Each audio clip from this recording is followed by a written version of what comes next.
Jamie, 10 years ago, February, we heard that Whitney had died.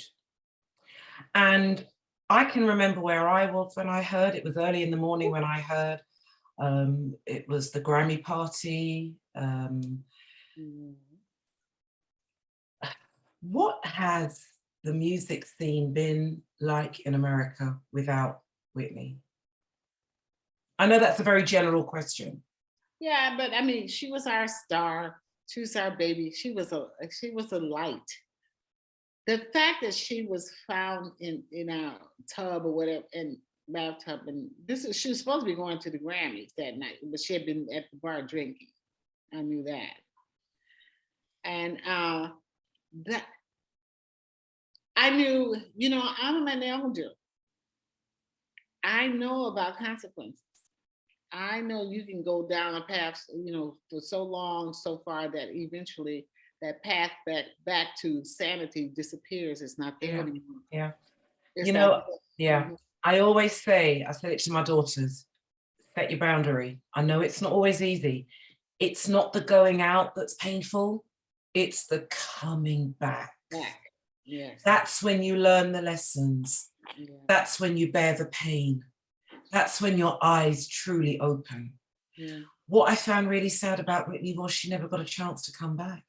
No, you have to understand that I know these kids and I know their parents. I spent times with the parents and with the brothers and sisters because I wanted to know what made them, what molded them. How did you get here? Why do you have talent and this person doesn't? What happened here? Who influenced you? And so even though I was warning people about, wait a minute, this is downhill. There's nothing uphill or about the way that they're feeding it on each other with the drugs and the liquors and the family. His Bobby's sisters and cousins, not sisters, but cousins. Whitney's cousins and family. They were, they were doing things too. So I didn't see any protection. I just felt like, oh my God, I'm an elder. I know about consequences. I know you can only do some bad things for so long, and then eventually it's going to come back at you somehow. So that was it was so hard for me. And then the thing that I hated the most about that union is that they thought Bobby was the worst thing in the world, and he's the sweetest thing, and he would protect you. He would take care of you. He was that guy.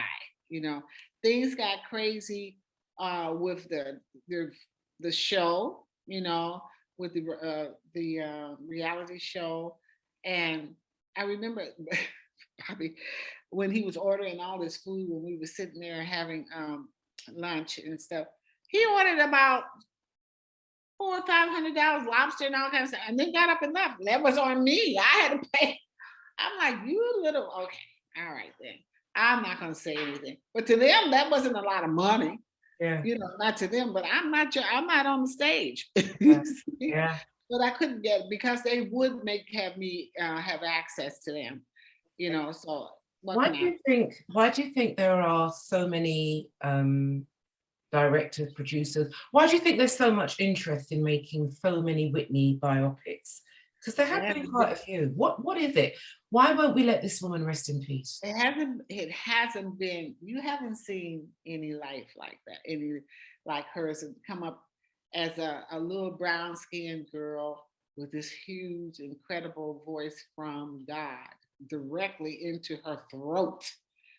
I mean, and the beauty that she had also. Aretha was cute and everything, but Whitney was banging.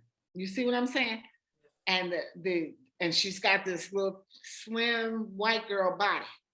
Also, you understand? She wasn't church fed. Yeah. So I don't mean that in a negative way, but she was outstanding. She was not the average girl, the average singer. No, and that voice, straight from heaven, no stops on the way, just downloaded right into her throat. You know, clear as a bell. I mean, when Clive heard her sing, I knew, what's her name? Lala. She was the she was a songwriter. She wrote "You Give Good Love." I think that was the song that she did. And Lala was a singer, also, a singer also. But even Lala talked about, that voice. It was just captivating. It was unusual. We haven't heard anything like that since. I haven't. Have you? No, and I'm not even going to I ask. like that. No. I mean, one of my questions was, will there ever be another Whitney? First of all, I don't think there could. And to be honest, I think because we embrace her and everything about her, why would we want another Whitney? I was talking to your radio guy, Mike Lee, saying when she sang For the Love of You, the Isley Brothers tune, you melt. You go onto YouTube now, All the Man That I Need, she's singing it to the forces. Oh my God. There was just something about her, but I just have this kind of a sadness in me that there are just so many biopics. There's so much, that there are so many documentaries about her. And instead of truly embracing that God-given voice, there is always something about Bobby. There is always something about the drugs. There is always something about Robin. Whereas we forget the focus and the nucleus of this woman. That voice, that entertaining angel. I was just, it was overwhelming for Whitney. And because it was so much that came out of her so fast. And, she had to manage so many things, including with her body, with her baby, about people not liking her being with her husband, but yet he was the backbone to her life, such as it was, and her child. There was so much that she had to manage. Balance. Between Balance. it was just between the families and stuff. So I really, I saw a lot. And then her being booed and Soul Train and everything. How many people can go through that? I don't think people understand. That's a lot of hurt. Yeah. It's a lot of hurt. So did she carry a lot of pain?